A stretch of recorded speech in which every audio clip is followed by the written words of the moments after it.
பொடி சாதம். பருப்பு பொடி அப்படின்றது வந்து ஆந்திராவில் வந்து பயங்கர ஃபேமஸ். அது இல்லாமல் ஒரு மீலே இருக்க முடியாது. ஃபஸ்ட்டு அவங்க எடுத்த உடனே ரைஸை கொட்டினாங்கன்னா புகை வர்ற மாதிரி ரைஸ் இருக்கணும்.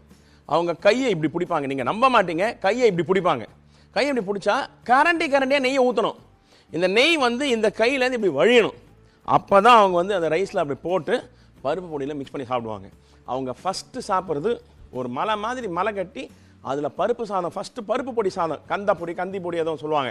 அந்த பொடியை போட்டு லைட்டாக ஆவாக்காய் ஊறுகாய் வச்சுக்கிட்டு அதை சாப்பிட்ட பிறகு தான் அடுத்தது என்ன இருக்குது, சாம்பாரா ரசமாக கூட்டா பொரியலா அப்படின்னு சொல்லிட்டு அவங்கள்ட்ட வந்து இகுரு புலுசு பெருகு அப்படின்னு சொல்லி தயிருக்கும் புளி குழம்புக்கும் பொரியலுக்கும் பேர் வச்சுருக்காங்க.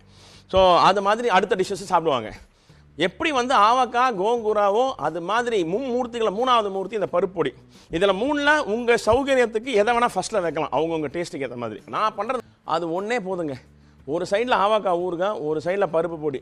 நீங்கள் வாங்க வேண்டியதெல்லாம் வெறும் நெய் தான். வாங்கிட்டு அரிசியை சாதம் வடிச்சிட்டிங்கன்னா இதை வச்சுட்டு ஒரு மீல் முடிச்சிடலாம்.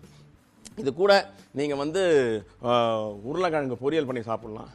இது கூட ரசம் வச்சு ரசத்துக்கு சாப்பிட்டுக்கலாம். அது ஒரு ஃபென்டாஸ்டிக் டேஸ்ட்.